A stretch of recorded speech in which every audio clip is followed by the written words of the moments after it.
Hello everyone, welcome to my channel CRU point by Shivani. आज हम start करने वाले हैं chapter 5 unit 2 accounting standard 10 property plant and equipment. इसके आगे जो ये रिवाइज लगा है ना, ये इसलिए लगा है क्योंकि इस अकाउंटिंग स्टैंडर्ड का नाम था पहले फिक्स्ड एसेट्स। इसे क्या बोलते थे पहले? यानी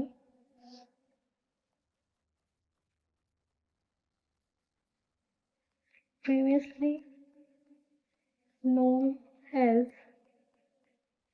फिक्स्ड एसेट्स। और जैसे कि हम सबको पता है कि फिक्स्ड एसेट्स पे क्या लगता था, डेप्रिसिएशन। तो अकाउंटिंग स्टैंडर्ड 6 में हमें बताया जाता था डेप्रीशिएशन ऑन फिक्स्ड एसेट्स। फिर क्या आया, हमारा अकाउंटिंग स्टैंडर्ड 10 आया, वो भी रिवाइज्ड होके, और इसका नाम फिक्स्ड एसेट्स हटाकर क्या रख दिया गया, प्रॉपर्टी प्लांट एंड इक्विपमेंट। और यहाँ से अगर आप सभी को याद हो, हमने चैप्टर 1 पढ़ा था अपना अकाउंटिंग स्टैंडर्ड, तो उसमें क्या देखा था हमने, अकाउंटिंग स्टैंडर्ड नहीं आता, वो हट गया। पहले अकाउंटिंग स्टैंडर्ड 5 देन 7, तो यहाँ से अकाउंटिंग स्टैंडर्ड 6 भी हट गया और इसी में इंक्लूड हो गया डेप्रिसिएशन। इसीलिए इसका नाम यहाँ पर पड़ा रिवाइज्ड अकाउंटिंग स्टैंडर्ड।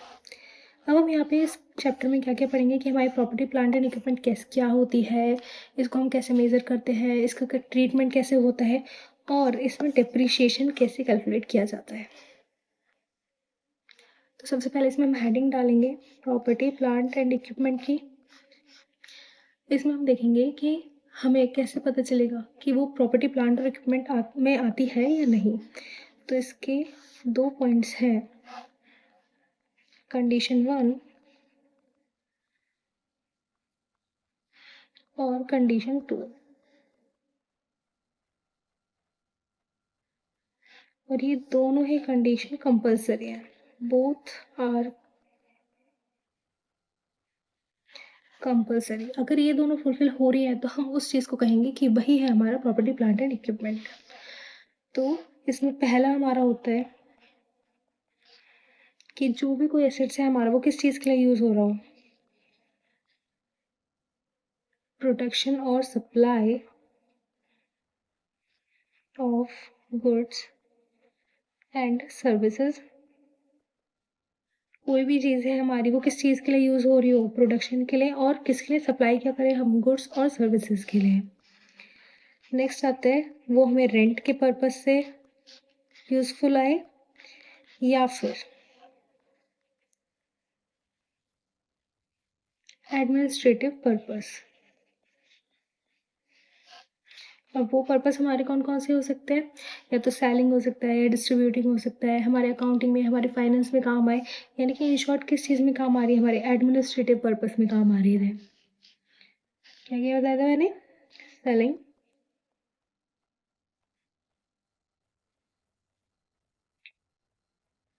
डिस्ट्रीब्यूशन में, फाइनेंस में, अकाउंटिंग में।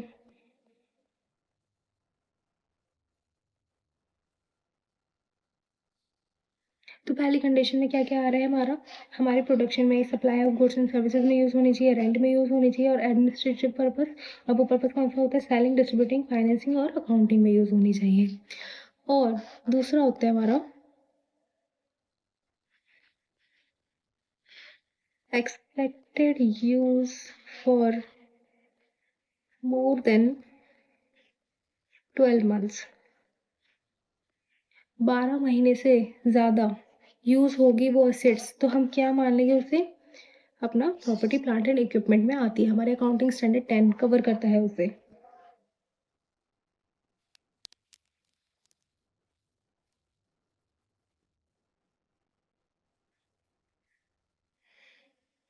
अब देखते हैं हम कि हम अपने पीपीई को कैसे रिकॉर्ड करते हैं, कैसे रिकॉग्नाइज करेंगे कि हमें कब रिकॉर्ड करना है, कहाँ रिकॉर्ड करना है और कैसे रिकॉर्ड करना है। तो इसके लिए हेडिंग डालते हैं हम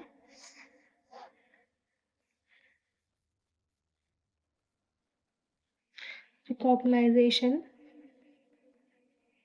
क्राइटेरिया, मतलब कब रिकॉर्ड करें। क्लियर। तो इसमें हम पहले लिखेंगे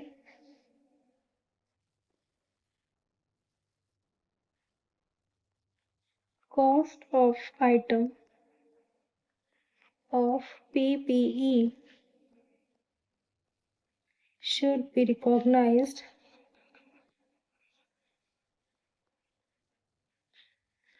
as an asset if and only if। कब हम कहेंगे कि हमारा पीपीई जो है वो एसेट्स है, कब रिकॉग्नाइज करेंगे उसे, जब ए पॉइंट लिखेंगे हम, it is probable that future economic benefit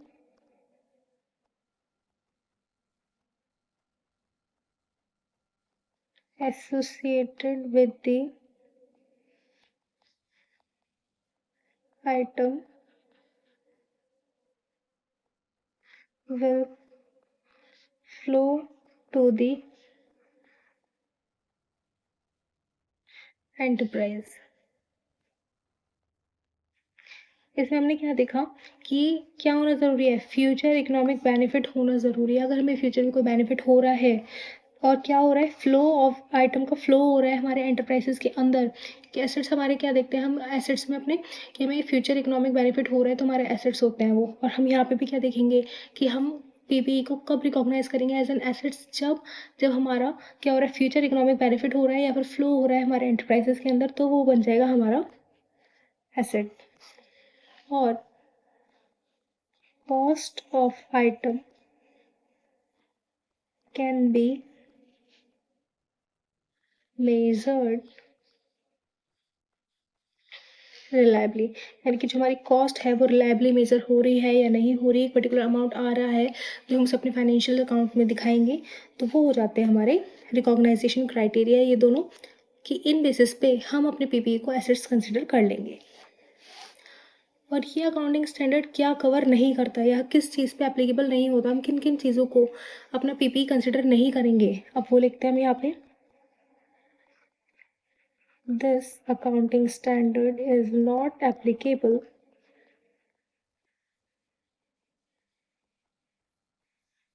किस पे एप्लीकेबल नहीं होगा ये,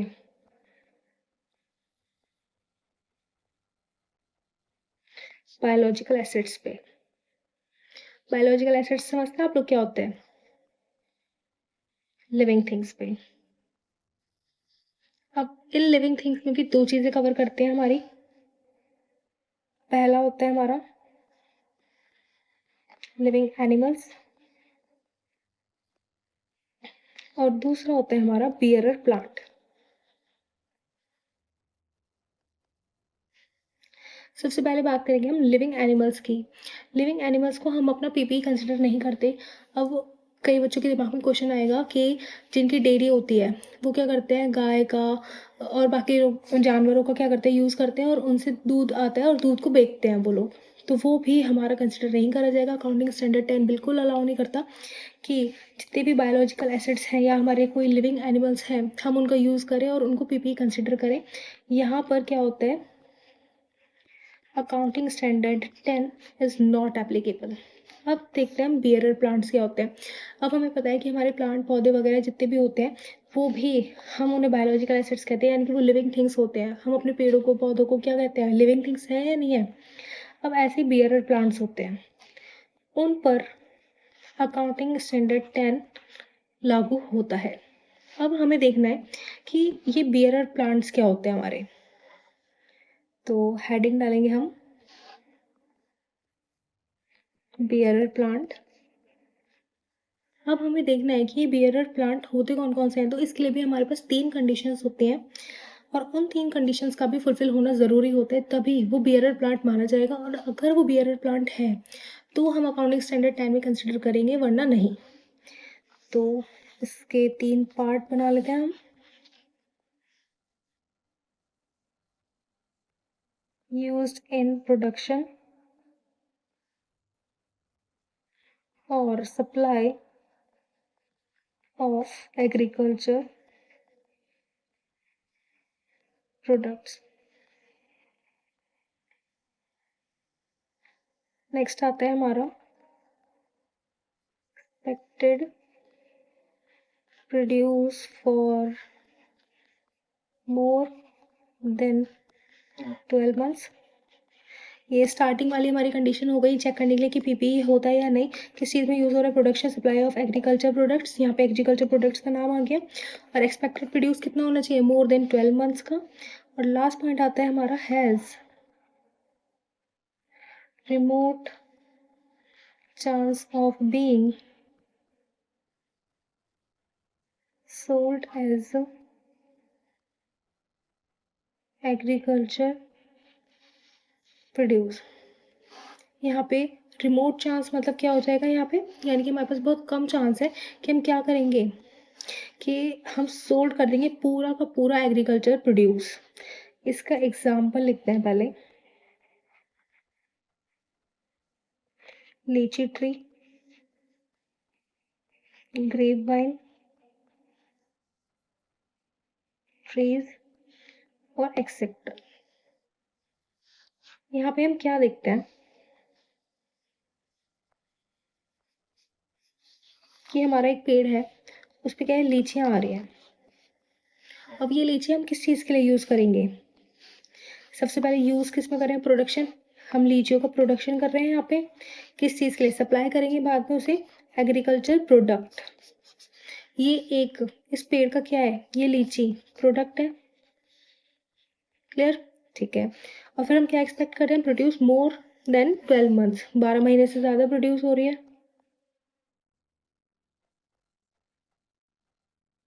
produce for more than 12 months.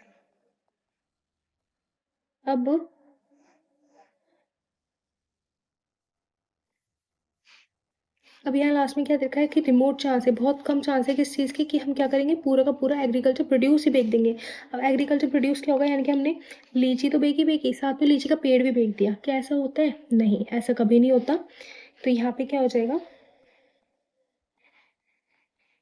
पूरा का पूरा ट्री सेल नहीं करते,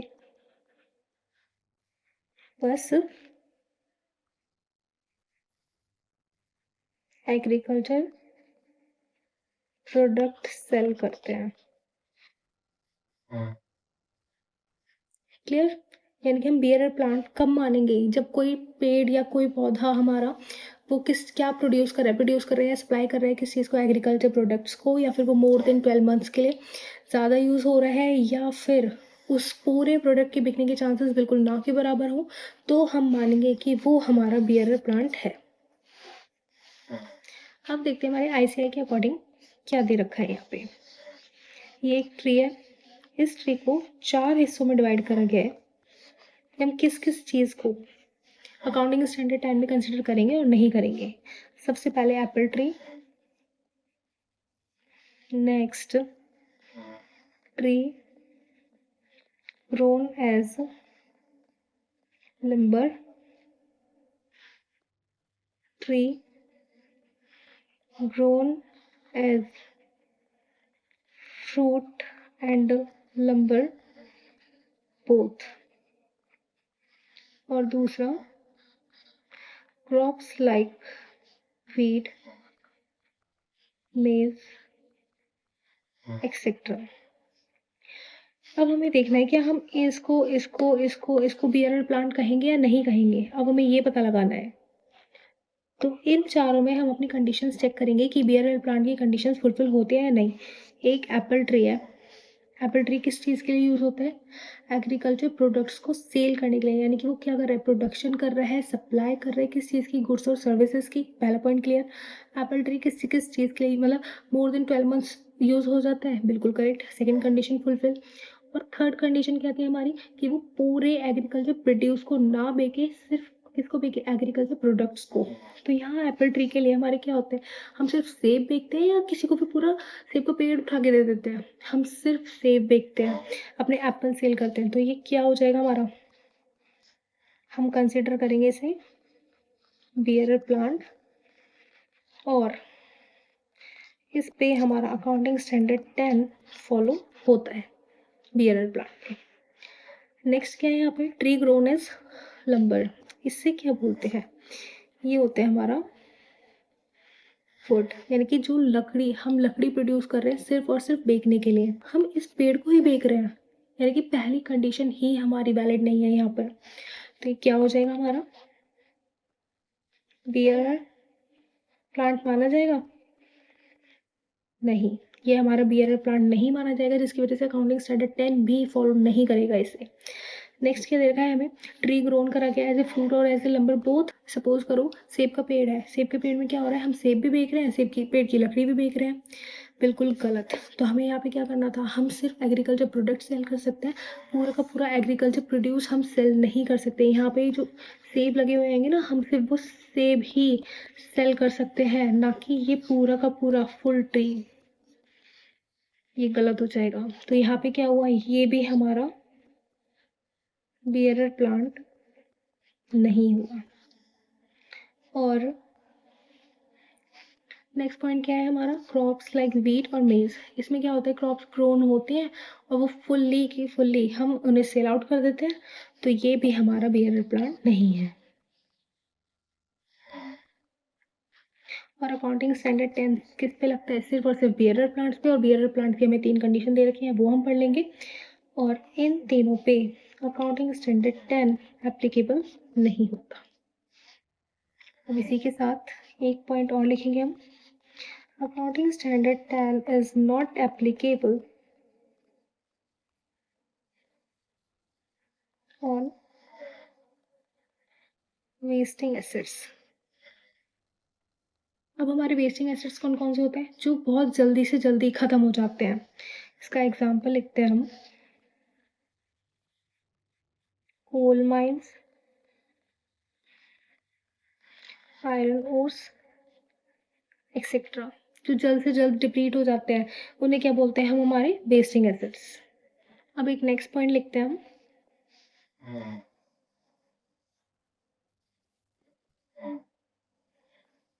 an item of PPE that qualifies for recognition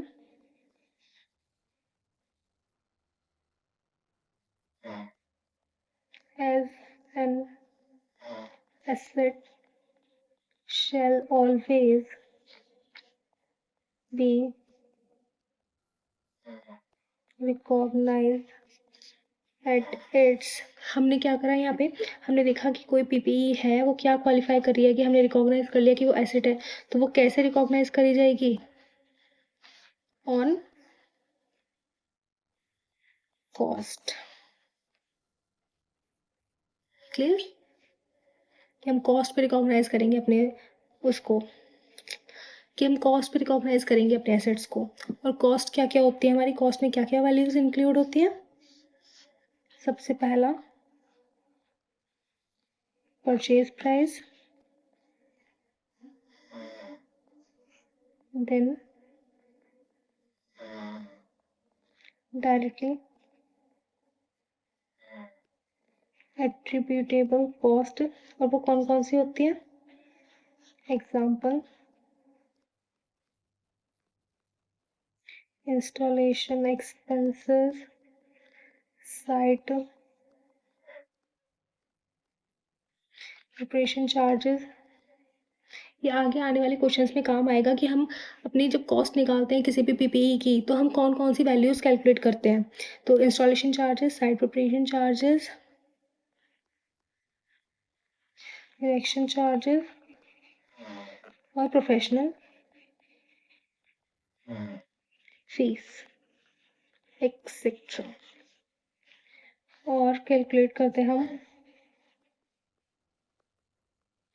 restoration and other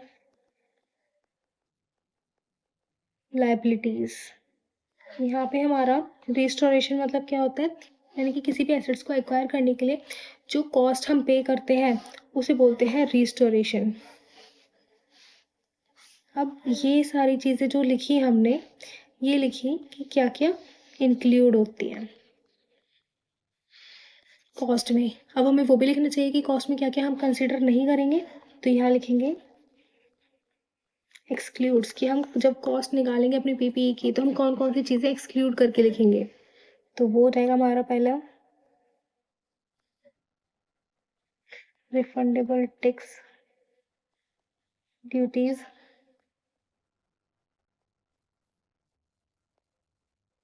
inauguration cost, यानी कि हम किसी सेलिब्रिटी को बुला रहे हैं और उसे पे कर रहे हैं तो इनॉग्रेशन कॉस्ट हो गई वो हमारी, वो भी कंसिडर नहीं करी जाएगी। Advertisement cost,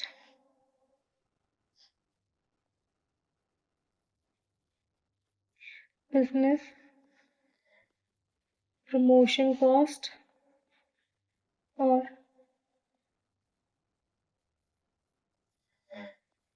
administration overhead etcetera, ये सब हम कंसिडर नहीं करेंगे। अब आते हैं हम अपने नेक्स्ट पार्ट पे कि हमने देखा होगा कि स्पेयर्स, लूज टूल्स, इन सब का क्या होता था, ये हमने इन्वेंट्री में पढ़ी थी। और अब हम पढ़ेंगे यहाँ पे अकाउंटिंग स्टैंडर्ड 10 में। तो हमें देखना है कि इसका ट्रीटमेंट क्या होगा और कैसे होगा। तो हम हेडिंग डालेंगे ट्रीटमेंट ऑफ स्पेयर पार्ट्स। इसी के दो पार्ट कर लेंगे क्योंकि हमने दो जगह पढ़ेंगे अब ये। एक हमने पढ़ा था valuation of inventory accounting standard 2 में, और अब हम पढ़ रहे हैं अकाउंटिंग स्टैंडर्ड 10 में।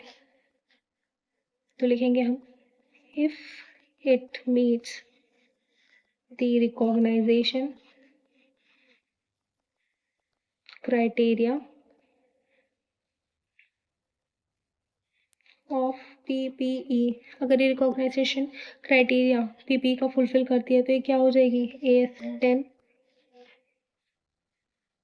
As per PPE. क्लियर। और अगर if it does not meets the recognition criteria of PPE, अगर ये नहीं कर पाती तो क्या होगा, AS2 में कवर होगी एज इन्वेंट्री। इसका बस इतना सही टॉपिक था, इससे रिलेटेड ज़्यादा एग्जाम्पल्स क्वेश्चंस कुछ आता है नहीं। अब आते हैं हम अपने नेक्स्ट पार्ट की side. Treatment of replacement of parts या फिर इंस्पेक्शन। यहाँ इंस्पेक्शन का मतलब रिप्लेसमेंट ही होता है। पर बुक्स में कभी कभी क्या करते हैं, बच्चों को थोड़ा सा घुमाने के लिए अलग अलग वर्ड्स लिख देते हैं। अब इसमें लिखेंगे हम पहला पॉइंट डाल के, व्हेन मेजर इंस्पेक्शन यानी कि replacement is perform, it's cost is recognised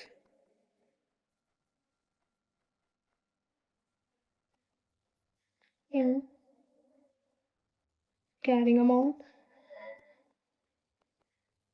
of the item of PPE as replacement if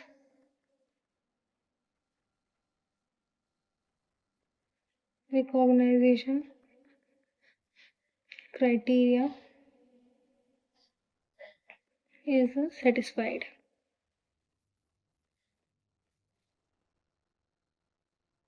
तो देखते हैं क्या बोलते हैं कि जब कोई मेजर इंस्पेक्शन हो रहा है, परफॉर्म किया जा रहा है, तो हम क्या करेंगे, उसकी कॉस्ट को रिकॉग्नाइज करेंगे और क्या करेंगे, carrying amount of PP as replacement if recognisation criteria is satisfied. अभी पॉइंट 2 लिखना है, इसको लिख लेते हैं, उसके बाद मैं एग्जाम्पल से समझाऊंगी कि कहना क्या चाहता है पूरा पॉइंट। एनी रिमेनिंग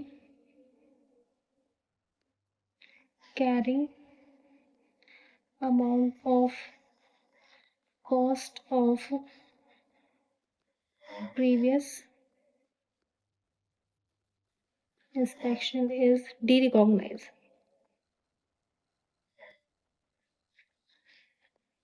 हम ऊपर वाले पॉइंट में क्या पढ़ रहे हैं, हम रिकॉग्नाइज करेंगे, किस चीज़ को रिकॉग्नाइज करेंगे कि कोई भी अगर हमने पार्ट रिप्लेस किया है और पुराने पार्ट को हटा के नया पार्ट लगाया है तो उस नए पार्ट को करेंगे रिकॉग्नाइज और डी रिकॉग्नाइज करेंगे हम अपने पुराने वाले पार्ट को। अब इसका एग्जाम्पल देखते हैं हम। इसके एग्जाम्पल में हमें दे रखा है कि हमारी एक मशीन है और इस पूरी मशीन में से इतने पार्ट में कोई प्रॉब्लम आ गई और इसको हमने करा बाहर और इसकी जगह लगाया हमने एक नया पार्ट। इस नए पार्ट की जो कॉस्ट थी वो थी 50,000 और ये जो पुराना पार्ट था ना, अब क्या बोलेंगे हम इसे, एक स्पेयर पार्ट,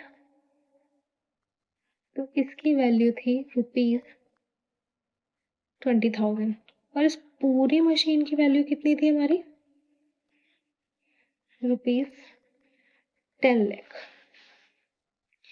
अब हम क्या करेंगे, जो हमने नया वाला पार्ट इसको तो हटा दिया हमने, इसकी जगह क्या लगाया, ये वाला पार्ट, तो ये इसको हम रिकॉग्नाइज करेंगे 50,000 और इसको डी रिकॉग्नाइज करेंगे 20,000, जिससे हम अपनी फुल वैल्यू ऑफ मशीन निकाल सकें। तो ये कितना हो जाएगा, 10,30,000। सिंपल सी बात है कि हम ट्रीटमेंट कैसे करेंगे अगर हम कोई भी पार्ट रिप्लेस कर रहे हैं या फिर उसका इंस्पेक्शन कर रहे हैं।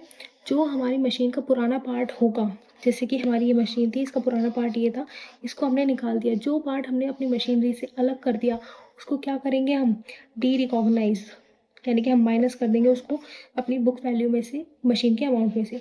और जो पार्ट हमने नया लगाया है, यानी कि ये वाला पार्ट हम यहाँ लगा रहे हैं नया, और ये कितने का था, 50,000 का, तो इसको कर लेंगे हम रिकॉग्नाइज, जो कि हमने यहाँ ऐड ऑन कर लिया अपनी मशीन की वैल्यू में। तो हमारा टोटल कितना आया, 10,30,000। ये क्या हो गया हमारा, carrying amount of the machine. हमने यहाँ किसके बारे में बात करी, अपनी फुल मशीन के बारे में। अब आते हैं हम अपने नेक्स्ट टॉपिक पे।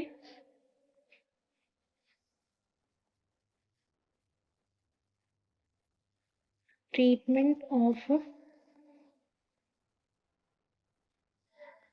Subsequent cost.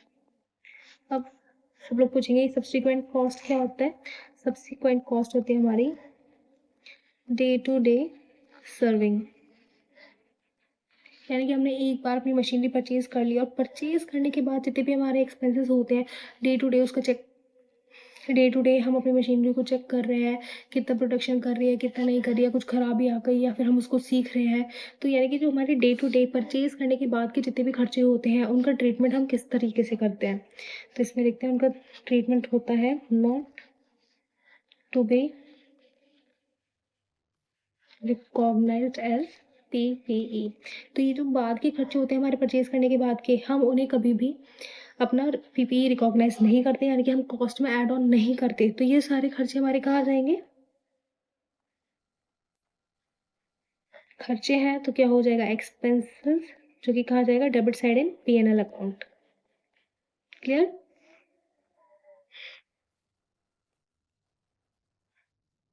अब नेक्स्ट पॉइंट है हमारा कि जब हम अपनी रिवैल्यूएशन करते हैं अपने PPE की तो कैसे करते हैं, यानी कि जब भी हमारी PPE की वैल्यू में किसी भी टाइप का कोई भी चेंज आ रहा है तो हम उसका ट्रीटमेंट किस तरीके से करेंगे। तो यहाँ लिखेंगे हम रिवैल्यूएशन ऑफ PPE। पहला, अगर हमारी वैल्यू इंक्रीज हो रही है, यहाँ क्या हो रहा है, हमारी PPE की वैल्यू क्या हो रही है, इंक्रीज हो रही है, यानी कि एसेट साइड में हमारी एसेट्स बढ़ रही हैं। अब इसका सब्सिक्वेंट इफेक्ट क्या आएगा, जब हमारी एसेट्स बढ़ रही हैं तो हमें अपनी लाइबिलिटीज़ भी बढ़ानी पड़ेगी। और लाइबिलिटीज़ कैसे बढ़ाएंगे, शेयर होल्डर फंड्स में आके हमारा रिजर्व एंड सरप्लस आता है, वहाँ पे हम एक रिवैल्यूएशन रिजर्व क्रिएट करेंगे और उसको उस अमाउंट से बढ़ा देंगे। शेयर होल्डर्स फंड में क्या होता है, रिवैल्यूएशन रिजर्व। तो क्या करेंगे, इसकी वैल्यू बढ़ा देंगे या फिर इसको जनरेट कर देंगे। अगर ये नहीं है तो हमारी या तो पीपी बढ़ सकती है या हो सकती है कम, तो लिखेंगे डिक्रीज।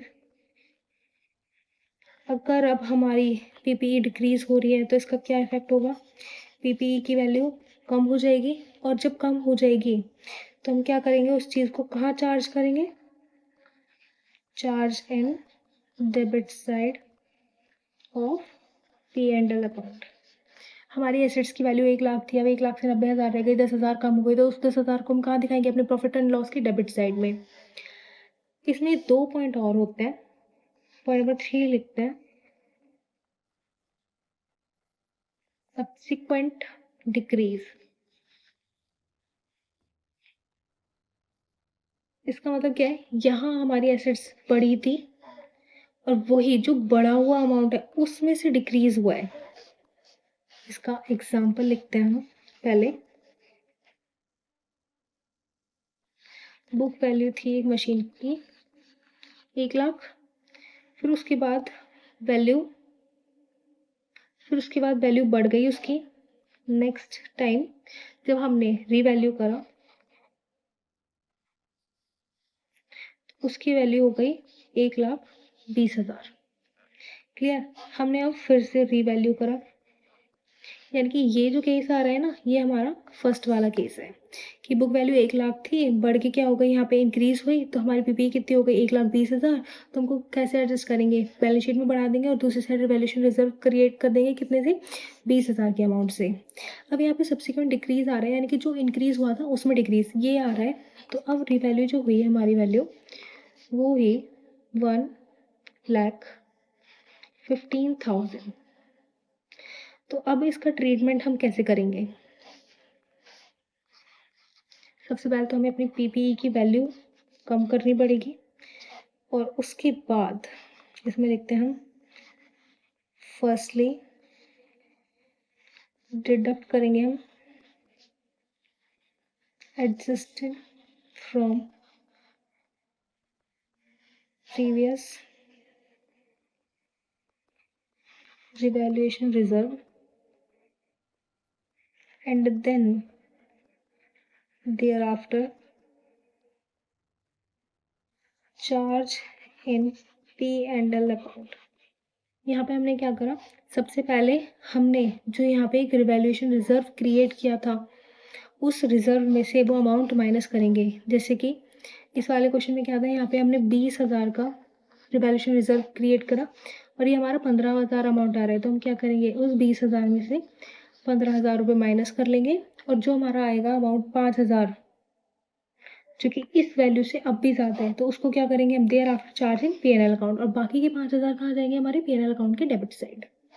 यहाँ पे क्या दे रखा है, firstly deduct adjusted from previous revaluation reserve. Reserve में हमारा कितना था, 20,000, और अब कितना हमारा डिक्रीज हो रहा है 15,000, तो उस 20,000 को हम 15,000 से सेट ऑफ कर देंगे। तो अब हमारे रिजर्व में कितना बचा, 5,000। और वही यहाँ पे क्या दे रखा है कि हम कब चार्ज करेंगे पी एन एल अकाउंट में। सपोज करो यहाँ होता हमारा 45,000, तो हम क्या करते, 20,000 में से पहले 20,000 रिवैल्यूएशन रिजर्व अपना पूरा कैंसिल कर देते और उसके बाद जो हमारा 25,000 जो हमारा बचा है उसको कहाँ करेंगे हम, डेबिट कर देंगे पी एन एल अकाउंट में। पॉइंट नंबर 3 के बाद पॉइंट नंबर 4,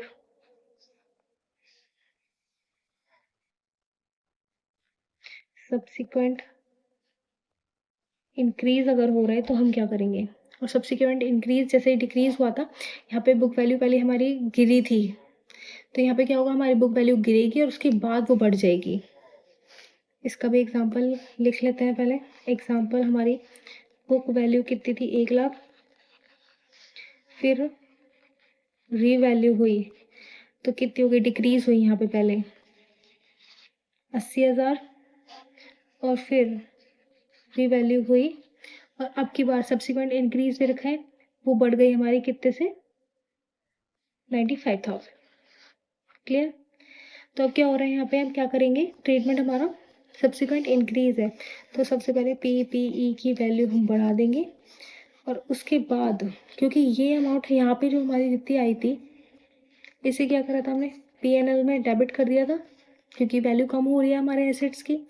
अब क्या हो रहा है, अब हमारे एसेट्स की वैल्यू बढ़ रही है 15,000 से, तो ये माइनस में था, तो अब हम क्या करेंगे, सबसे पहले इसे सेट ऑफ करेंगे प्लस 15,000 पीएनएल में, तो हमारे पास बचेगा केवल 5,000 पीएनएल का डेबिट बैलेंस। और यही अगर ये अमाउंट ज़्यादा होती, ये होती 1,05,000, तो क्या होता हमारा, ये बढ़ रहा है यहाँ पे हमारा 25,000 से, तो यहाँ पे क्या होता है, यहाँ पे हम सिर्फ 20,000 माइनस करते हैं और जो 5,000 हमारा क्रेडिट आ रहे हैं यहाँ, तो उस क्रेडिट नहीं करते, सिर्फ ये पूरा अमाउंट सेट ऑफ करके हम 5,000 का रिवैल्यूएशन रिजर्व बनाते हैं। क्लियर? तो इसमें भी हम ऐसे ही लिखेंगे, पहले फर्स्टली क्रेडिट करेंगे हम किस में, in PNL account to the extent earlier, जो हमने डेबिट किया था, और उसके बाद एंड देन देयर आफ्टर क्या करेंगे, क्रिएट करेंगे रिवैल्यूएशन रिजर्व। कोई डाउट ही नहीं है, इजी टॉपिक था। अब हम देखते हैं नेक्स्ट टॉपिक है हमारा कि हम किस टाइप से मेजर करते हैं अपने पीपीई को। तो फिर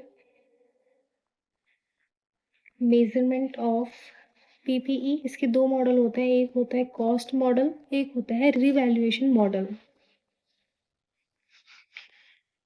अब इसमें क्या करते हैं हम, कॉस्ट मॉडल में सबसे पहले हम अपनी कॉस्ट लिखते हैं कि हमने किस कॉस्ट पे परचेज की होती है। उसके बाद हम एक्यूमुलेटेड डेप्रिसिएशन लिख देते हैं कि हमारा एक्यूमुलेटेड डेप्रिसिएशन कितना चल रहा है, और उसके बाद हमारी बुक वैल्यू या कैरिंग वैल्यू आ जाती है। और रिवैल्यूएशन मेथड में क्या करते हैं हम यहाँ लिखते हैं रीवैल्यूड वैल्यू, मतलब हर साल डेप्रिसिएशन लगाने के बाद जो हमारी वैल्यू आती है, हर साल डेप्रिसिएशन माइनस करने के बाद वाली वैल्यू, उसे बोलते हैं हम अपनी रिवैल्यूड वैल्यू। और यहाँ जो हमने कॉस्ट लिखी है वो कॉस्ट कौन सी है, डायरेक्ट हमारी परचेज प्राइस जो हमने परचेज जिस पे करा था। और एक्यूमुलेटेड डेप्रिसिएशन यानी कि ओवरऑल डेप्रिसिएशन हमारा जो आता है, हम बार बार वही माइनस करते हैं, उसके बाद हमारी बुक वैल्यू आती है। और रिवैल्यूएशन मॉडल में क्या होता है, हम अपनी रिवैल्यू अमाउंट लिखते हैं जिसमें ऑलरेडी हर साल का डेप्रिसिएशन डिडक्ट होके आता है, और फिर माइनस करते हैं सब्सिक्वेंट डेप्रिसिएशन, यानी कि इस साल का जो हमारा डेप्रिसिएशन होगा उसे माइनस कर दिया। तो उसके बाद क्या आई, हमारी जो भी अमाउंट आएगी उसे बोलते हैं कैरिंग अमाउंट।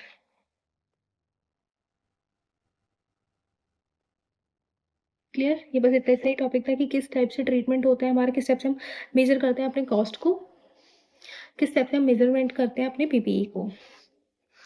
अब नेक्स्ट टॉपिक है हमारा एक्सचेंज ऑफ एसेट्स, कि अगर हम अपने एसेट्स एक्सचेंज कर रहे हैं किसी से तो हम कैसे करेंगे। तो हम हेडिंग डालते हैं यहाँ पर exchange of asset. Exchange of assets किस किस में हो सकता है, मॉनेटरी और नॉन मॉनेटरी वैल्यू में।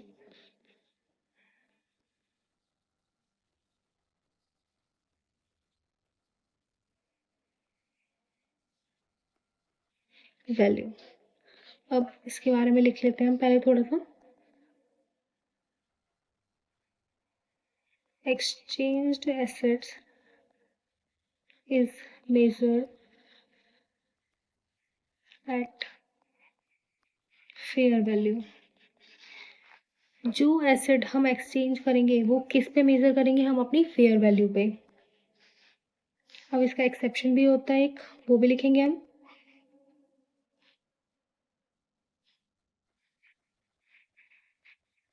इसका एक्सेप्शन, एक्सचेंज ट्रांजैक्शन लैक्स, क्या लैक्स करती है ये,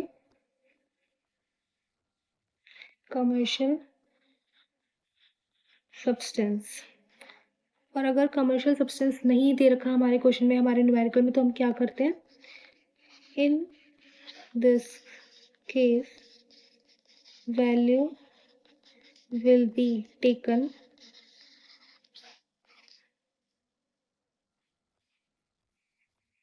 बुक वैल्यू ऑफ एसेट, जो हमारी बुक वैल्यू गिवन होगी उसमें। अब सब बच्चों को डाउट होगा कि कमर्शियल सब्सटेंस क्या होता है यहाँ पर। तो कमर्शियल सब्सटेंस के बारे में लिखते हैं सबसे पहले हम। When exchange of assets are to be done for the betterment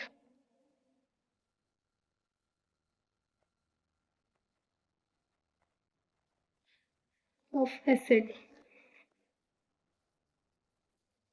is called commercial substance.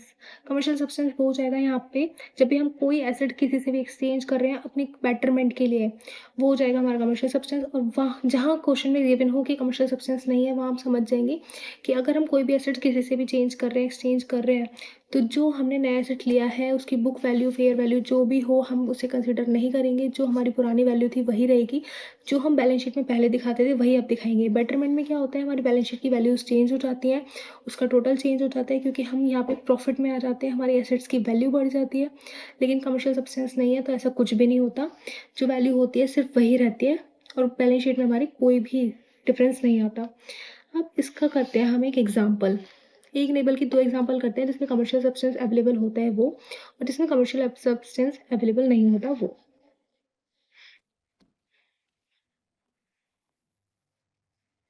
तो सबसे पहले देखते हैं हम अपना example 1। Clear, commercial substance available. अब यहाँ पे हम क्या देख रहे हैं कि मशीनरी 1 है और एक है मिस्टर एक्स। हमने उन्हें सेल की और इस मशीन की प्राइस थी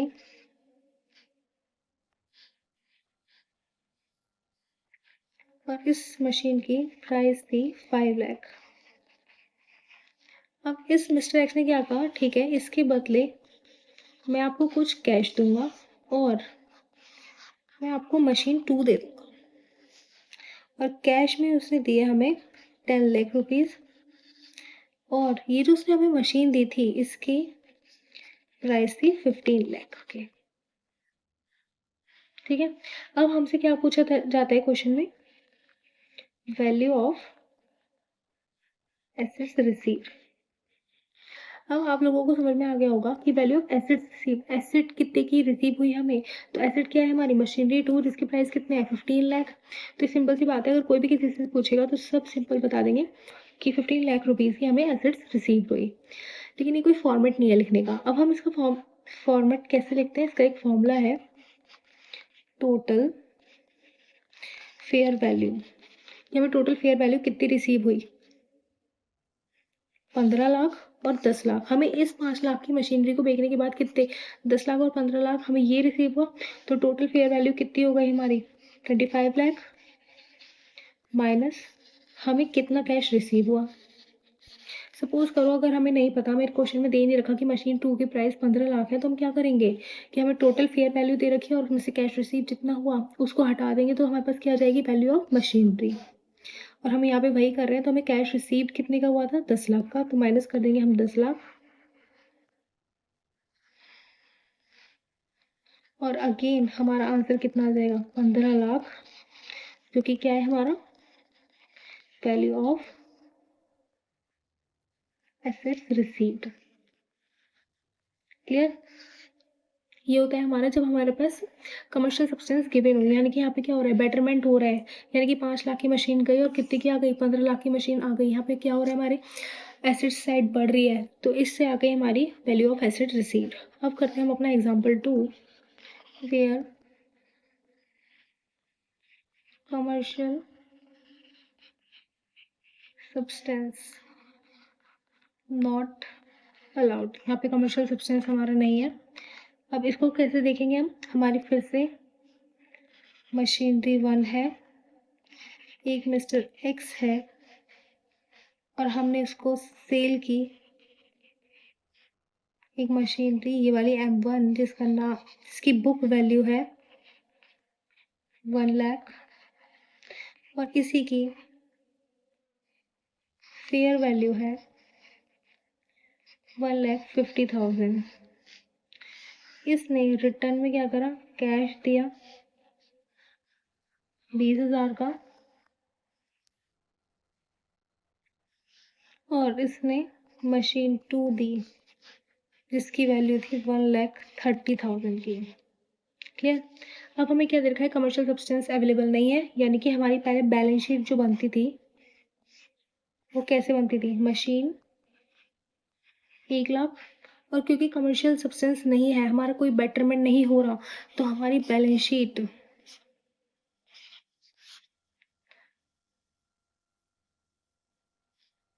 अब भी कैसे बननी चाहिए, जिसका टोटल आए 1,00,000। अब यहाँ पे क्या था, हमारा कैश 0 था, कैश हमारे पास कुछ था ही नहीं, लेकिन यहाँ इस क्वेश्चन में हमें कैश कितना रिसीव हुआ, 20,000। अब हमें क्या निकालनी है, वैल्यू ऑफ एसेट्स रिसीव्ड, और इसका फॉर्मूला क्या पढ़ा था हमने, total fair value minus cash received. अब यहाँ पे हम टोटल फेयर वैल्यू कौन सी लेंगे, हम लेंगे यहाँ पे 1,00,000, क्योंकि अब हमें क्या दिख रहा है कि कमर्शियल सब्सटेंस अवेलेबल नहीं है, जिसकी वजह से कोई बेटरमेंट नहीं हो रहा, तो हमारे एसेट्स की वैल्यू नहीं पड़ेगी। और हमें क्या दिखाना था अपने बैलेंस शीट में, जो टोटल पहले आ रहा था वही अब आएगा, यानी कि जो वैल्यू हमारी बैलेंस शीट में एक पीपीई की होने वाली थी वो उतनी की उतनी रहेगी। तो ये कितना हो गया, 1,00,000, और हमें कैश रिसीव्ड हुआ है 20,000 का, तो हम क्या लिखेंगे यहाँ पे 20,000। यानी कि जो अब हम अपने आने वाली बैलेंस शीट में अपनी वैल्यू दिखाने वाले हैं पीपीई की, वो कितनी हो जाएगी, 80,000।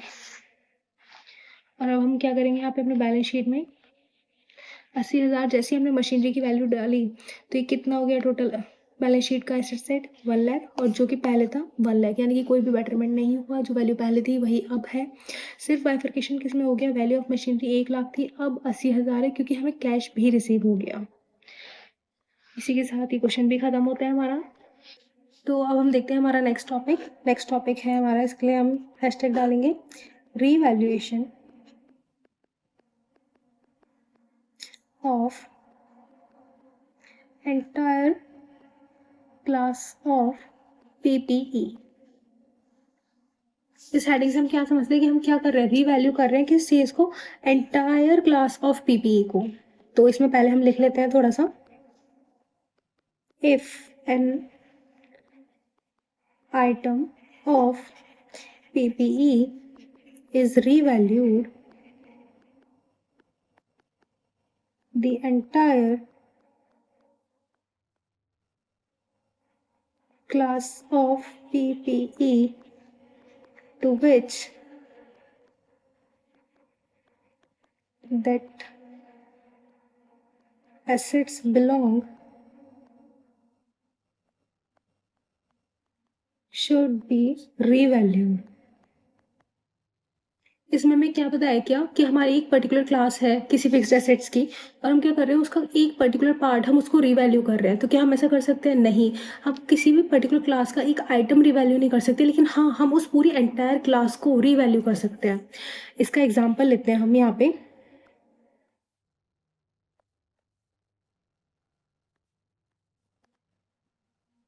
ये है हमारी बिल्डिंग, ये मशीन, और ये फर्नीचर, ये एंटायर क्लास है इनकी। यहाँ बहुत सारी बिल्डिंग्स हैं जैसे हमारी किसी बिजनेस की, ठीक है। यहाँ बहुत सारी मशीन्स रखी हैं हमारी, या जहाँ भी जो भी हमारी मशीन है उन सबको हम एक ही जगह रिकॉर्ड करते हैं, और यहाँ हमारे फर्नीचर रखे हैं। अब हमें क्या करना है, हमें देखा कि हमारी मशीन यूज़ हो रही है, और हमने किसी एक पर्टिकुलर मशीनरी को हमने डिसाइड करा कि हम इसे रीवैल्यू करते हैं। तो क्या हम ऐसा कर सकते हैं, हम किसी एक एंटायर क्लास के किसी एक पर्टिकुलर आइटम को रीवैल्यू नहीं कर सकते, लेकिन हाँ हम क्या कर सकते हैं, हम इस पूरी क्लास को ही रीवैल्यू कर सकते हैं। तो revalue of particular item not allowed. लेकिन अगर हम इसी का रीवैल्यू करें, री value of entire machinery class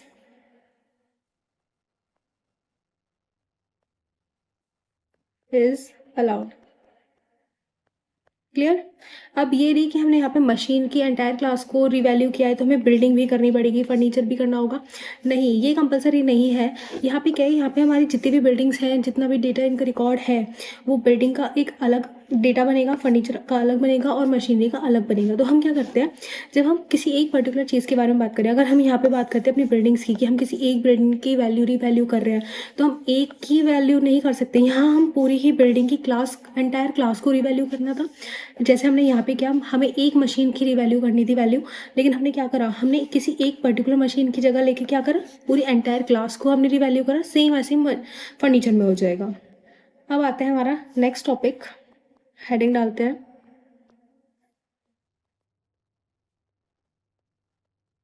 frequency of revaluation.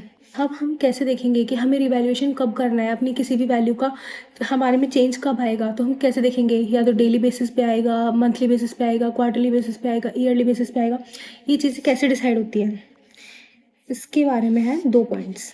पहले लिखेंगे हम volatile changes in fair value और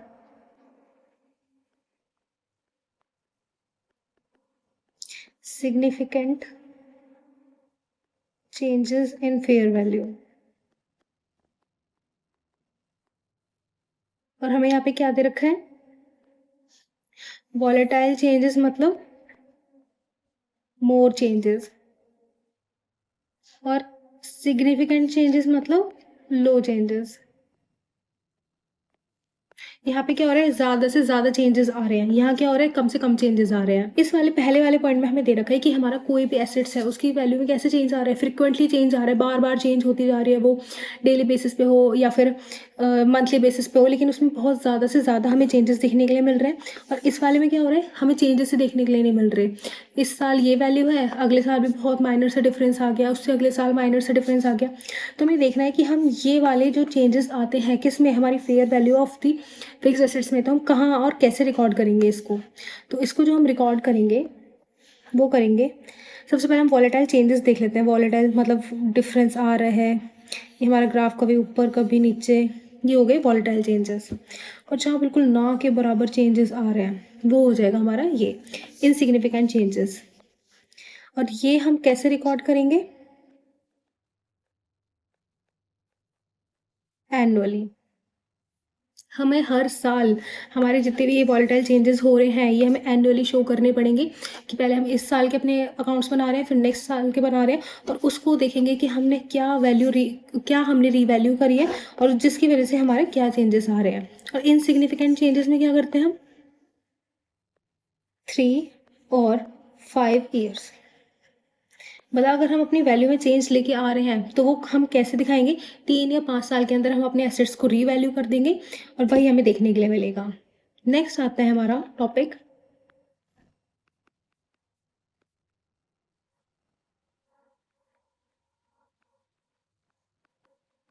रीवैल्यूएशन की टेक्निक। हम रीवैल्यू किन किन टेक्निक से करते हैं, तो हमारे पास 2 टेक्निक्स होते हैं जिनसे हम रीवैल्यू करते हैं। तो देखते हैं इसे। सबसे पहले हम एक एग्जांपल लेते हैं कि हमारा पीपीई है जिसकी कॉस्ट है 1000 रुपीज़ और जिस पे हमारा एक्यूमुलेटेड डेप्थ लग रहा है 400 रुपीज़ का। तो ये क्या हो जाएगा हमारा 600 हमारी बुक वैल्यू। ये हमारा एक एग्जाम्पल है जिससे हम समझेंगे रिवैल्यूएशन ऑफ टेक्निक्स कैसे होती है। और यही चीज़ हम यहाँ ले लेते हैं कि हमारा पीपीई है जिसकी कॉस्ट है 1000 रुपीज़, हमने एक्यूमुलेटेड डेप्थ उसमें से माइनस करा 400 का, तो हमारे पास जो वैल्यू आई 600, वो क्या है हमारी बुक वैल्यू। अब इन दोनों का ट्रीटमेंट हम कैसे करेंगे रीवैल्यूएशन के लिए। अब इसमें हमने देखा यहाँ पे कि एक चेंज आया, और वो चेंज क्या था हमारा, जो हमारी पीपीई की वैल्यू है इज नाउ रीवैल्यूड, और कितने पे हुई, एट ₹1500। यानी कि अब जो हमारे अकाउंट्स में दिखाई जाएगी वो वैल्यू कौन सी होगी हमारी बुक्स में, 1500। पहले कितनी थी, 1000 जो हमने ले रखी थी एग्जाम्पल में, और अब क्या हो गई उसकी वैल्यू 1500। और इसको हम कैसे ट्रीट करेंगे अब,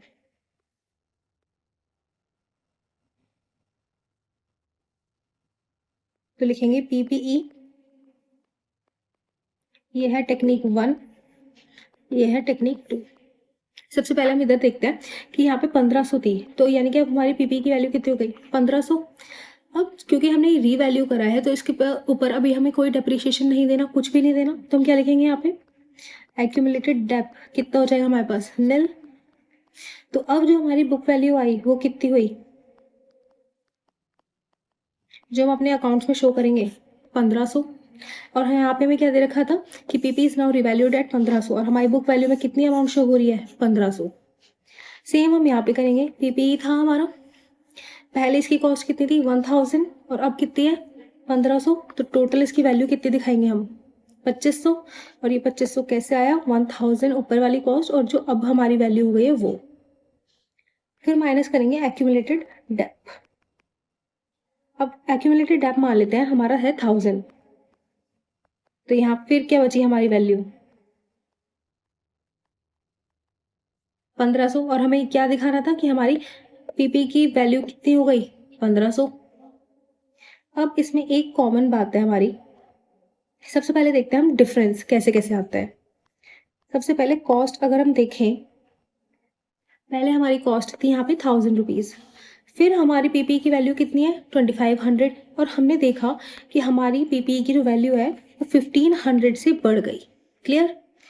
और अब हम बात करें यहाँ पे अपने एक्यूमुलेटेड डेप की, तो यहाँ क्या हो रहा है, पहले हमारा डेप्रिसिएशन कितना था, 400, और अब कितना है, 1000।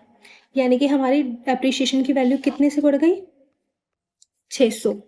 अब यहाँ पे पहले हम 400 का डेप्रिसिएशन दे रहे थे, यानी कि हम अपने पीएनएल में एक्सपेंसेस कितने का दिखा रहे थे, 400 का, और अब दिखा रहे हैं एक्सपेंसेस 1000 का, तो यानी कि 600 के हमारे एक्सपेंसेस बढ़ गए। और ये क्या हो गया हमारा, लॉस। और इसको अगर हम एक्यूमुलेट करते हैं, अगर हम इसको चेक करते हैं, तो ये हमारा प्रॉफिट था, जहां हमारी 1500 से वैल्यू बढ़ जाती है हमारे पीपीई की, और वहीं हमारे 600 का लॉस बढ़ जाता है। तो हमने बेसिकली यहाँ पर क्या देखा कि हमें 900 का क्या हो गया, प्रॉफिट। और ये प्रॉफिट हम कहाँ दिखाएंगे, रिवैल्यूएशन गेन में। सेम अब ऐसे ही हम दूसरी साइड कंपेयर करेंगे अपना।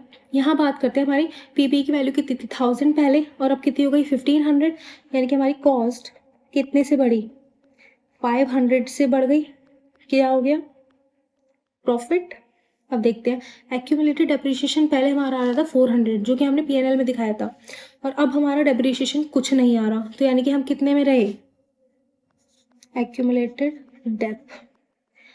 हमारा पहले नुकसान था, अब कोई नुकसान नहीं है, तो यानी कि जो 400 थे इससे हमारा क्या हो जाएगा, प्रॉफिट। इन 400 को रुपए का तो हमारा प्रॉफिट ही हो गया ना। और अगर हम वहीं देखें फिर से, तो 500 का प्रॉफिट यहाँ पर, एक्यूमुलेटेड डेप्रिसिएशन में 400 का प्रॉफिट, तो हमें कितने का, 900 का प्रॉफिट हो गया। और ये भी हम कहाँ दिखाएंगे, रिवैल्यूएशन गेन में। क्लियर। अब एक बार फिर से देख लेते हैं आपने इसमें करा क्या था, कि रिवैल्यूएशन की हमारी दो टेक्निक्स होती हैं, जहाँ पे हमने एग्जांपल लिया था, अगर हमारे पीपीई की कॉस्ट 1000 रुपीज़ है और उस पर डेप्रिसिएशन लग रहा है 400 का, तो हमारी बुक वैल्यू कितनी आ रही है यहाँ पे, 600। और वहीं सेम यही एग्जाम्पल लिया, और अब क्या हो रहा है, रिवैल्यू करा हमने अपनी मशीन को, पीपीई को, तो इसकी वैल्यू कितनी होनी चाहिए, 1500। अब हमने यहाँ पे जब पहले केस में देखा टेक्निक 1 में, तो पीपीई की वैल्यू पहले थी 1000, अब हो गई रिवैल्यू होगी 1500, तो टोटल उसकी बुक वैल्यू कितनी हो गई, 2500। हमने यहाँ पे डेप्रिसिएशन लगाया 1000 रुपीज़ का, जिसकी वजह से हमारी बुक वैल्यू कितनी आ गई, 1500, जो कि हमें क्या चाहिए थी, रिवैल्यू होगी 1500 ही चाहिए थी। सेम हमने यहाँ पे करा, पीपीई का क्या हुआ, अब हमें बुक्स में दिखानी है 1500, तो डायरेक्ट हमने 1500 ही ले लिया, क्योंकि अब मशीन इंस्टॉल हुई है और रीवैल्यू करी गई है, तो इसका तो इसमें एक्यूमुलेटेड डेप्रिसिएशन कुछ नहीं आएगा, निल। तो इसकी बुक वैल्यू कितनी हो गई, 1500। अब हम यहाँ पे कंपेयर करेंगे कि हमारी कॉस्ट में क्या डिफरेंस आया और हमारे एक्यूमुलेटेड डेप्रिसिएशन में कितना डिफरेंस आया। अब हमने यहाँ पे अपनी कॉस्ट देखी, पहले थी 1000, अब हो गई 2500, यानी कि 1500 से हमारी कॉस्ट बढ़ गई, हम फायदे में हैं। 1500 से कॉस्ट बढ़ी और हमें हो गया प्रॉफिट। वहीं हमने एक्यूमुलेटेड डेप्रिसिएशन देखा, पहले हम 400 रुपये का एक्सपेंसेस दे रहे थे, -400। अब हम उसकी प्लेस पर 400 की प्लेस पर कितना दे रहे हैं, 1000, यानी कि हमने कितना और एक्सपेंस ज़्यादा दिया, 600। तो 600 से क्या रहा हमारा लॉस, यानी कि हमें 600 और डेबिट साइड P&L के दिखाना पड़ेगा। तो यहाँ पे हमें 1500 का प्रॉफिट, 600 का लॉस, तो हमें ओवरऑल प्रॉफिट कितना का हुआ, 900।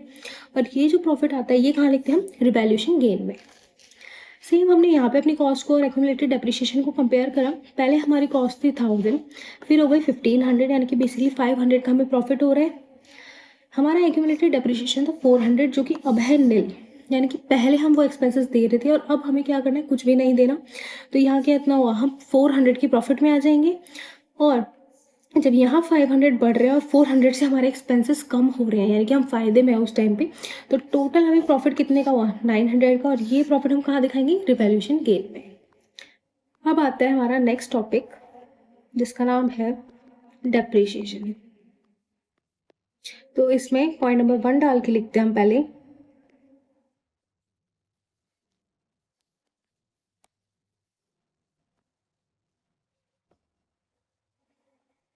each part of an item of property, plant and equipment with a cost that is significant in relation to the total cost of the item should be depreciated separately.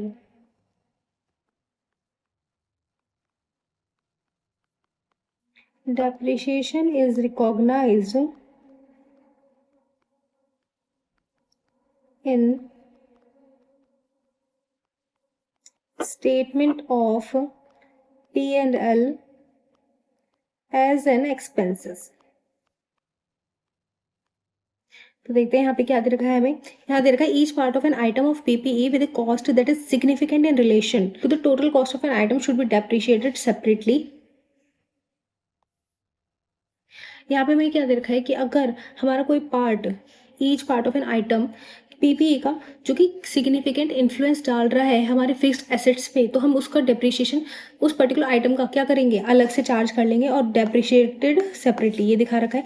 और दूसरा दिखाया है अगर हमारा depreciation recognise हो रहा है तो हम वो उसको कहाँ शो करेंगे, in statement of P&L as an expenses. अब इसका मैं एक एग्जांपल देती हूँ आपको।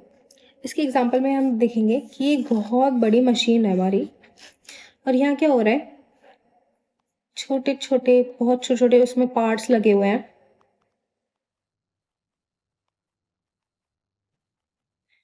और यहाँ एक बड़ा पार्ट लगा हुआ है जो कि इस मशीन को चलाता है। अब हमने क्या देखा कि हमें डेप्रिसिएशन लगाना है इस पार्ट पे, जिसकी वैल्यू है 50,000। क्लियर। और हमने देखा इस फुल मशीनरी की वैल्यू कितनी है, 1 करोड़। और सिर्फ एक अकेले इस पार्ट की वैल्यू कितनी है, 25 लाख। ठीक है। अब हमें इस क्वेश्चन में क्या बताया गया, हमें ये दिखाया गया था कि each part of an item of PPE which with a cost that is significant relation to the cost of an item should be depreciated separately। हम depreciate separately कब करेंगे, जब वो एक significant क्या कर रहा हो, सिग्निफिकेंट रिलेशनशिप में हो। अब क्या ये 50,000 की मशीनरी की एक आइटम 1 करोड़ की मशीनरी पे कुछ इफेक्ट डाले कि अगर हम इसको अलग से पर्टिकुलर इसकी मशीनरी को रिवैल्यू करें या उस पर डेप्रिसिएशन लगाएं, नहीं। और वहीं अगर हम देखें ये 25,000, वहीं हम देखें ये 25 लाख की एक डिवाइस जो कि इस मशीनरी में लगा हुआ है, क्या ये एक सिग्निफिकेंट रिलेशन दिखा रही है इन दोनों के बीच में, बिल्कुल करेक्ट। तो ये अगर हम इतने पार्ट पे डेप्रिसिएशन लगा रहे हैं तो क्या होगा, डेप्रिसिएशन अलाउड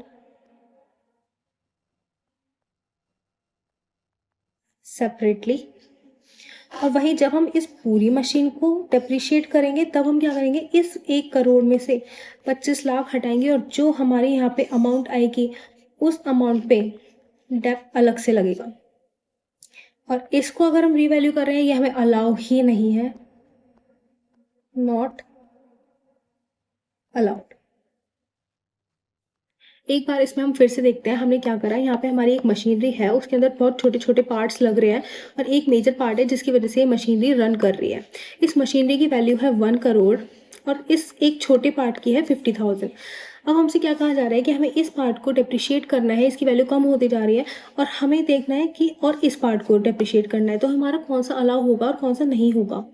जो एक मेजर पार्ट हमारी कॉस्ट पे, हमारी वैल्यू ऑफ मशीनरी पे एक सिग्निफिकेंट इन्फ्लुएंस डाल रही है, हम उसको तो सेपरेटली डेप्रिशिएट कर देंगे। लेकिन अगर इस मशीन की इस पार्ट को डेप्रिशिएट करने से हमें कोई फ़ायदा हो रहा है, कोई नुकसान हो रहा है, हमारे लिए बिल्कुल ना के बराबर है कि कोई भी अफेक्ट आ रहा है हमारी मशीनरी पे, तो इसे हम रीवैल्यू नहीं करेंगे एज पर AS 18। लेकिन हम इसे रीवैल्यू करेंगे क्योंकि इसकी वैल्यू हमारे इस कॉस्ट पे अफेक्ट डालेगी। और जब हम इसको सेपरेटली डेप्रिशिएट कर देंगे क्योंकि जो कि अलाउ है, तो हम क्या करेंगे, जब इस पूरी मशीनरी को रीवैल्यू करने की बात आएगी तो इसकी टोटल कॉस्ट में से हम इस अमाउंट को माइनस करेंगे और जो अमाउंट आएगा उस पे डेप्रिशिएशन लगेगा। क्लियर। तो इस पार्ट को रीवैल्यू करने से हमारे में कोई डिफरेंस नहीं आ रहा, कुछ भी डिफरेंस नहीं आ रहा। और अगर हम इसको वैल्यू कर ले इस और अगर हम इस पार्ट को रीवैल्यू कर रहे हैं तो हमें दिख रहा है एक चेंज, क्या कि हमारे इसकी वैल्यू इसको अफेक्ट कर रही है, इसलिए ये डेप्रिसिएशन अलाउ है सेपरेटली करना और ये अलाउ नहीं है। और इसके कुछ एग्जेम्पशंस भी हैं, तो हम हेडिंग डालते हैं एग्जेम्पशंस।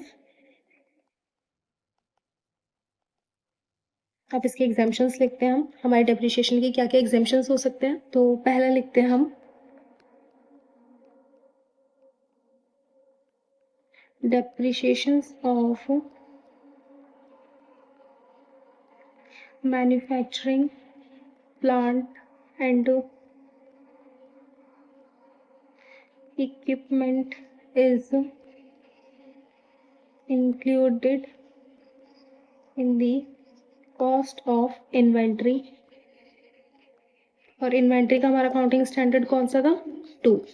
अब हमें यहाँ पे क्या बताया है कि हम अगर डिप्रिशिएशन लगा रहे हैं किस पे, मैन्युफैक्चरिंग प्लांट एंड इक्विपमेंट में, तो ये क्या होगा, इंक्लूड करा जाएगा किस में, कॉस्ट ऑफ इन्वेंट्री में। ये इसके एक्सेप्शन है, हमेशा याद रखना है कि अगर हमारी कोई भी मैन्युफैक्चरिंग प्लांट या इक्विपमेंट है तो उसका डेप्रिशिएशन हम कहाँ चार्ज करेंगे, इन्वेंट्री में। ये एक्सेप्शन में आएगा। इसका एग्जाम्पल लेते हैं हम, एक मशीनरी है 1 मंथ M1 मशीनरी हमने यूज़ किया, इसके प्राइस में डाउनफॉल आ गया ₹10,000 का। अब इस डाउनफॉल को हम क्या बोलेंगे, डेप्रिशिएशन। कितने टाइम में, 1 मंथ में। अब ये मशीनरी क्या प्रोड्यूस कर रही थी, हमारे मैन्युफैक्चरिंग थी, तो इसने स्टॉक बनाया। स्टॉक मतलब हमारा वही अकाउंटिंग स्टैंडर्ड 2 में कवर हो गया। अब इस स्टॉक की जो कॉस्ट थी उसको हम कैसे लिखेंगे, raw material plus direct expenses. Clear. अब हम ये जो दिखा रहे हैं, ये जो यहाँ पे डाउनफॉल आया है 10,000 का, ये कहाँ इंक्लूड होगा, इन्वेंट्री की कॉस्ट में ऐड होगा। हमें इस पॉइंट में अभी यही बताया गया था कि अगर हमारी कोई भी डेप्रिसिएशन लग रहा है किसी मैन्युफैक्चरिंग प्लांट और इक्विपमेंट में, ये क्या हो रहा है, ये मशीनरी क्या कर रही है, मैन्युफैक्चर कर रही है। क्या मैन्युफैक्चर कर रही है, स्टॉक। और स्टॉक की कॉस्ट कैसे आ रही है, हमारे रॉ मटेरियल और डायरेक्ट एक्सपेंसेस से। और इसी में 1 महीने बाद क्या हो रहा है, हमारा डाउनफॉल हो रहा है 10,000 का। तो इस डेप्रिसिएशन को हम कहाँ ऐड करेंगे, अपनी इन्वेंट्री की वैल्यू में। नेक्स्ट पॉइंट लिखते हैं अब हम,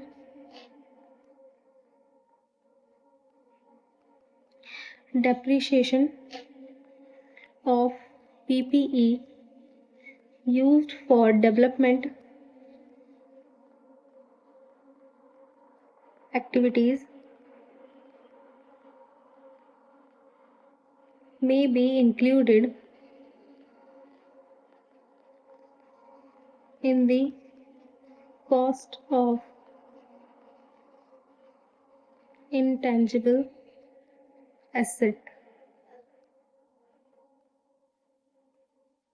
recognized as per AS 26, जो कि हमारा इंटेंजिबल एसेट्स का है।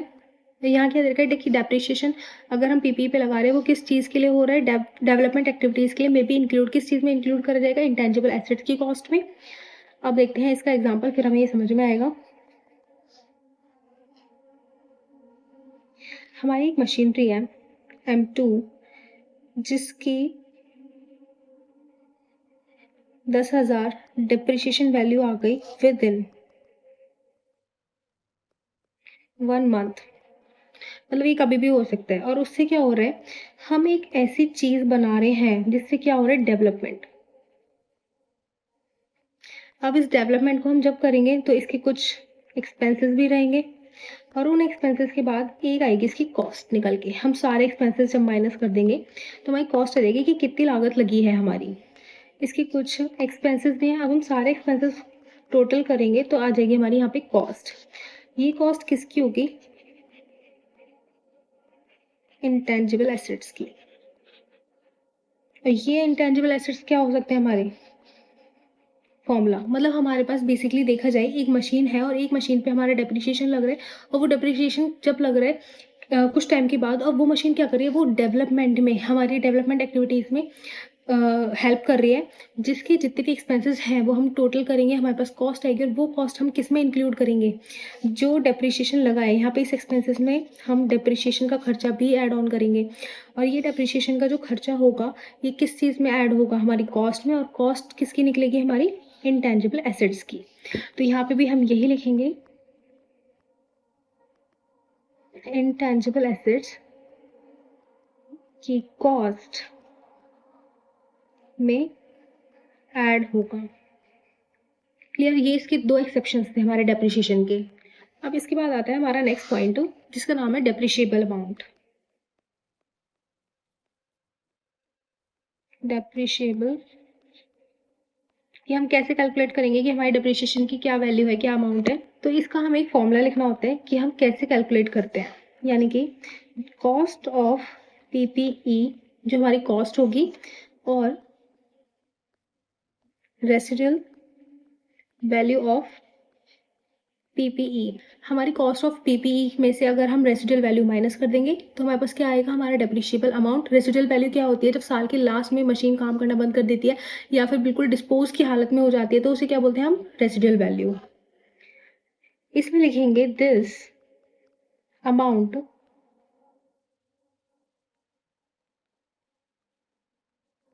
should be allowed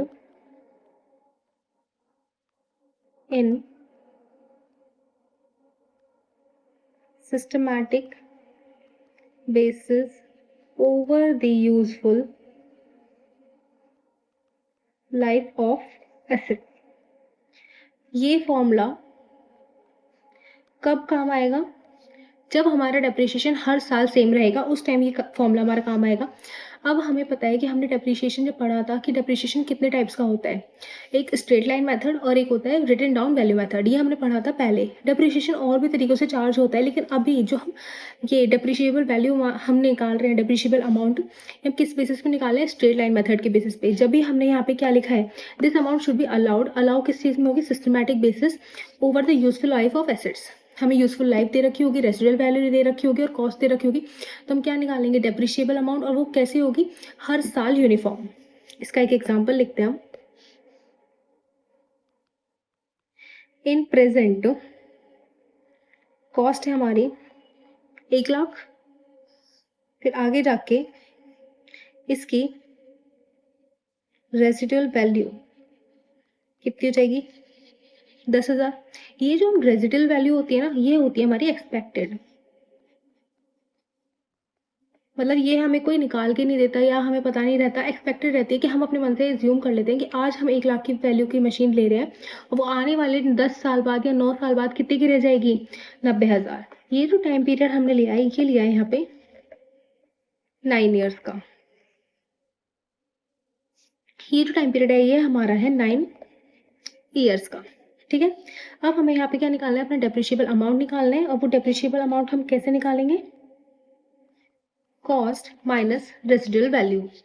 अब हमारी कॉस्ट थी 1,00,000, रेसिडुअल वैल्यू थी 10,000, तो हमारी 9 ईयर्स की अमाउंट 90,000 हमारी डेप्रिशिएबल अमाउंट आ जाएगी टोटल। और वही हमें निकालनी हो 1 ईयर के लिए, तो क्या करेंगे हम,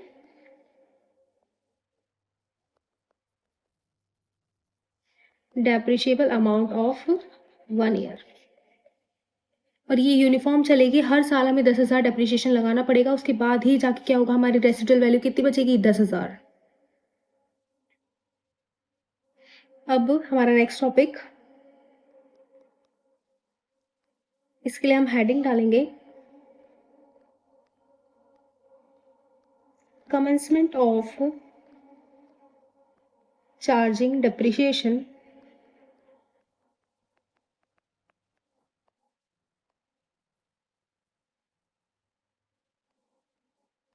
from date of assets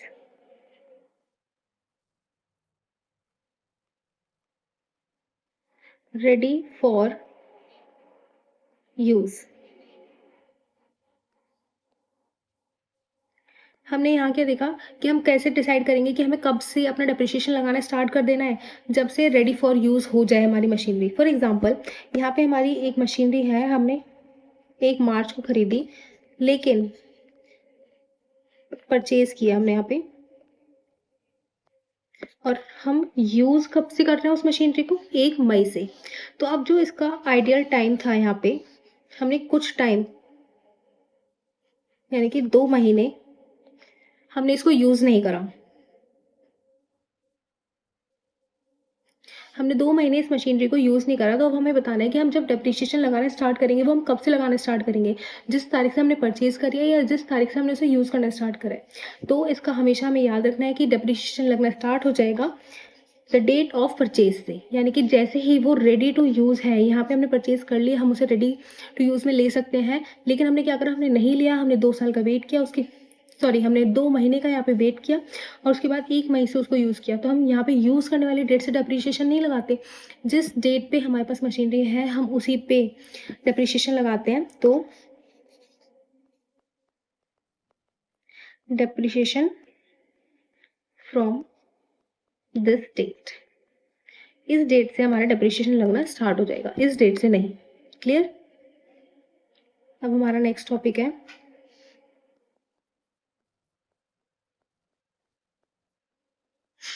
depreciation ceases to be charged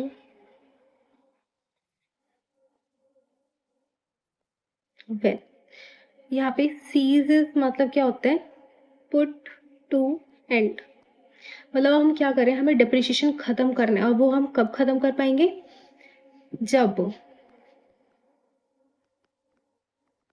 residual value greater than किससे होगी,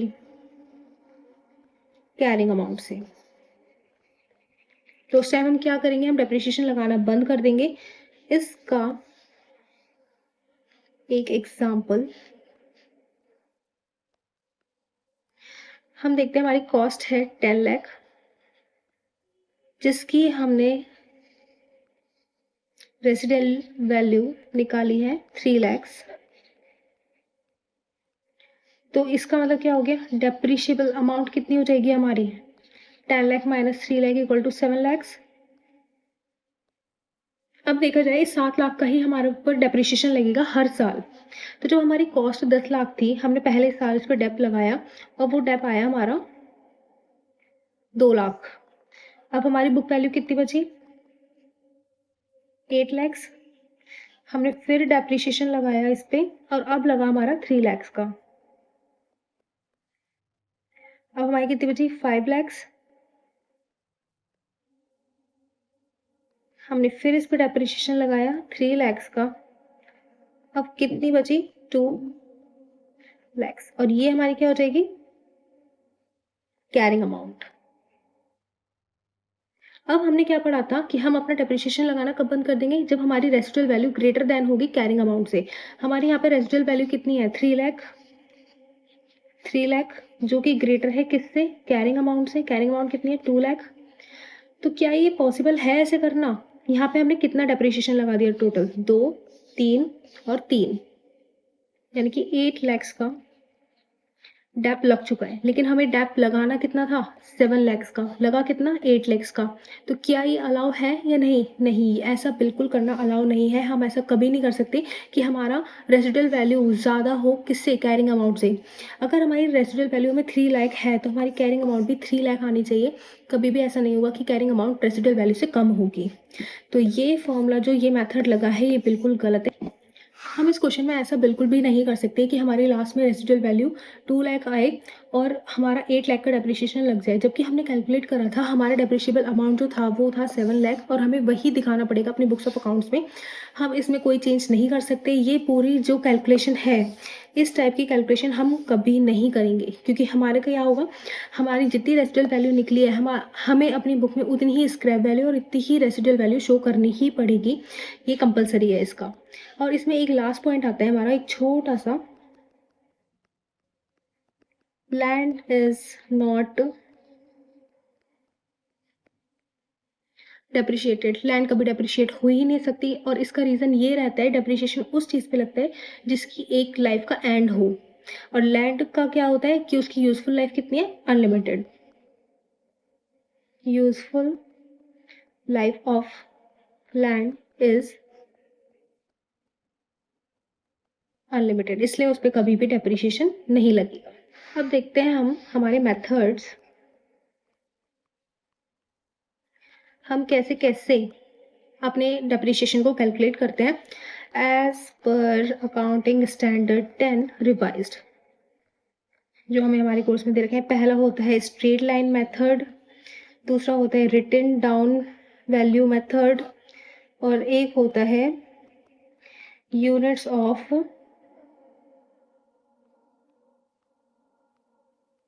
production method. Clear? Straight line में क्या होता है, हमारा सेम डेप्रिशिएशन चलेगा हर साल, कोई चेंज नहीं आएगा। रिटन डाउन वैल्यू मेथड में पहले तो ज़्यादा डेप्रिशिएशन होगा, फिर कम होगा, फिर और कम होगा, फिर और कम होगा, और कम होगा, और धीरे धीरे करके डेप्रिशिएशन कम होता चला जाएगा और हमारी रेसिडुअल वैल्यू के इक्वल हो जाएगा। स्ट्रेट लाइन में क्या है, सेम डेप्रिशिएशन हर साल लग रहा है। रिटन डाउन में क्या है, हर साल धीरे धीरे करके डेप्रिशिएशन की वैल्यू कम हो रही है। और यूनिट्स ऑफ प्रोडक्शन मेथड में क्या होता है कि हम जितनी ज़्यादा यूनिट्स प्रोड्यूस करेंगे उतना ज़्यादा डेप्रिशिएशन लगेगा, जितनी कम यूनिट्स प्रोड्यूस करेंगे उतना कम डेप्रिशिएशन लगेगा। ये हर साल के साथ प्रोडक्शन के साथ वेरी करेगा, यानी कि प्रोडक्शन ज़्यादा तो डेप्रिशिएशन ज़्यादा, प्रोडक्शन कम तो डेप्रिशिएशन भी कम। क्लियर? तो ये किस चीज़ के ऊपर बेस करते हैं, हमारे प्रोडक्शन के ऊपर। नेक्स्ट एक लास्ट पॉइंट और है हमारा इस चैप्टर की थ्योरी का, depreciation method applied should be reviewed at least at the end of financial year.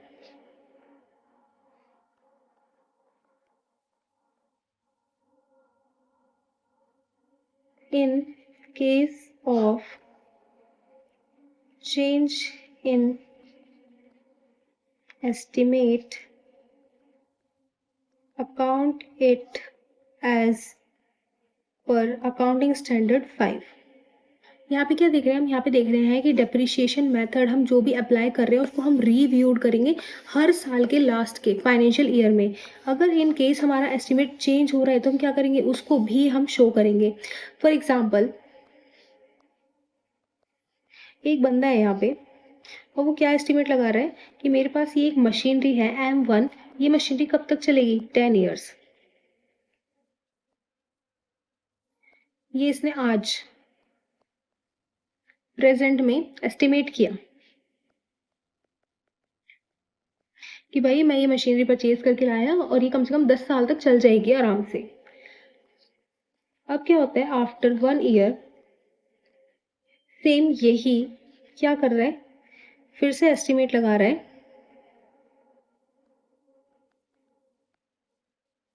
कि अब क्या हो रहा है, ये मशीनरी सेम यही वाली मशीनरी हमारी यहाँ क्या हो रही है कि ये तो सिर्फ 7 साल ही चल पाएगी। यहाँ क्या हो रहा है, after 1 years change in estimate, यानी कि अगर हम पहले इस मशीनरी की अगर वैल्यू है 10 लाख, तो हम डेप्रिसिएशन किस बेसिस पे लगाते हैं, डिवाइडेड बाय 10 करके, कि हर साल 1 लाख का डेप्रिसिएशन लग जाएगा। और वहीं 1 साल के बाद इस मशीनरी की वैल्यू कितनी रही, 90,000। और अब हमें देखना है कि आने वाले टाइम में हमारा डेप्रिसिएशन कितना चार्ज होगा, और हम साल कितने लेंगे अब, केवल 7, क्योंकि हमने क्या करा, चेंज इन एस्टिमेट किया और हमें पता चला कि 10 साल मशीनरी नहीं चलेगी, अब चलेगी सिर्फ 7 साल। और अब इसकी प्रेजेंट वैल्यू कितनी है, 90,000। तो अब इसकी वैल्यू कितनी हो जाएगी, इसकी डेप्रिशिएबल अमाउंट पर ईयर 12857.14। हमने क्या कर रहा है, हम यहाँ पे अपना चेंज इन एस्टिमेट कर रहे हैं। अगर हमारा साल, हमने पहले सोचा कि ज़्यादा साल तक चल जाएगी, उसके बाद सोचा हमने कम साल तक चल जाएगी, तो जो हम अपने एस्टिमेट के अंदर चेंजेस ला रहे हैं वो हमें डिस्क्लोज करना ज़रूरी है एज़ पर अकाउंटिंग स्टैंडर्ड 5। तो इसी के साथ हमारी थ्योरी कंप्लीट होती है और अब हमारे रह गए हैं इसके इलस्ट्रेशंस और इसके क्वेश्चंस, तो वो करते हैं हम नेक्स्ट वीडियो में।